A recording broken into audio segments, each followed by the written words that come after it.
everyone, it's Heather Nichols, and today I'm going to show you how I watercolored this Daffodils card that I created with the Big Blooms Daffodil stamp set. You'll be able to use the techniques that I'm sharing with you today with any of the Big Blooms sets. I'm also using the Script Rejoice die for the sentiment on my card. I'll be doing some embossing, so I have my VersaMark ink, I'm using white embossing powder, and I have my powder tool. I'll also be using my heat tool to melt the embossing powder. I'll be doing watercolor with the liquid watercolors. I'm using pineapple, candy corn, Peapod, and Toffee.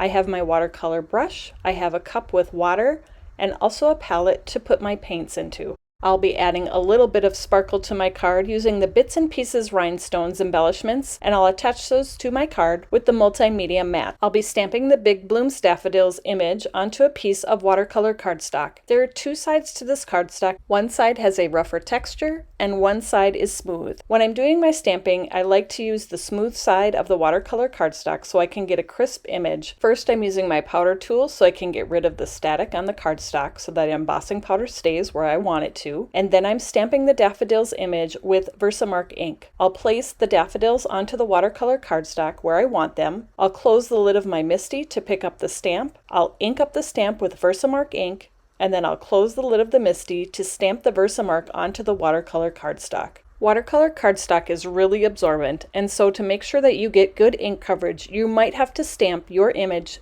2 or more times. Once the image is stamped, I'll add white embossing powder and then tap off the extra, and then I'll use a heat tool to melt the embossing powder until it's shiny. Now it's time to do watercoloring with our embossed image. One thing I really love about watercoloring with an embossed image, whether it be white embossing or another color, is that the embossed lines contain the color into the different sections of your image. And wherever it's embossed, it will resist your paint, so you're not painting over anything that you don't want to with the lines. I'm adding some liquid watercolor to the palette that I have. How I'm going to add my color is I'm going to use my brush and wet the different areas of the image. Then I'm going to add the paint to those wet areas, and the paint color is just going to flow wherever you added that water. For the petals on the daffodil, I'm starting with the pineapple liquid watercolor, and I'll add the pineapple to the different parts of the flower, and then I'll add candy corn color to add the different shading and shadows onto the petals. A little bit of paint goes a long way,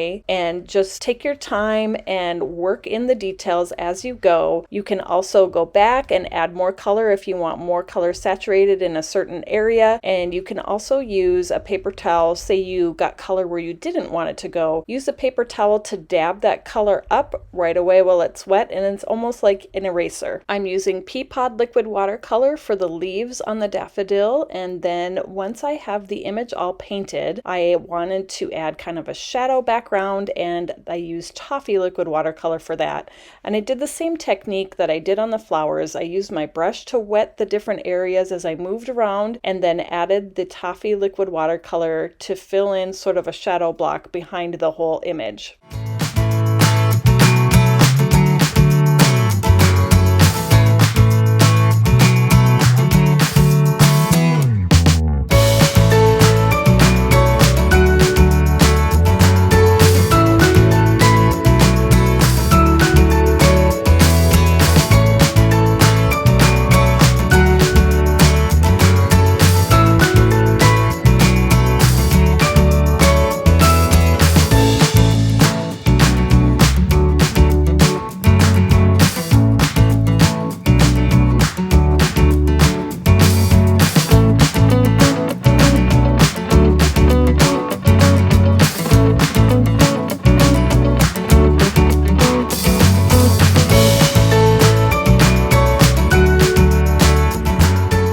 Now that my watercoloring is done, I'm ready to do my sentiment. I'm die cutting the Script Rejoice die 3 times from sugar cube cardstock that I backed with Stick It, so the adhesive is already there when I'm done die cutting. I'm attaching these 3 die cut pieces together so they'll be just a little bit taller on my card front. And so I'll peel that paper backing off from the Stick It to attach everything together. I'll attach my watercolored daffodils to a Toffee card base. I'll attach the Rejoice script word bird to the front of the card, and then I'll use multimedia matte to attach the rhinestones to the card just scattered around the Rejoice sentiment. I hope you enjoyed watching how I created this card with the Big Blooms Daffodils stamp set. You can use these techniques with any of the Big Bloom sets. You can find the supplies that I used for this project at the Tailored Expressions web store at tailoredexpressions.com. Thanks for joining me, everybody, and I'll see you next time.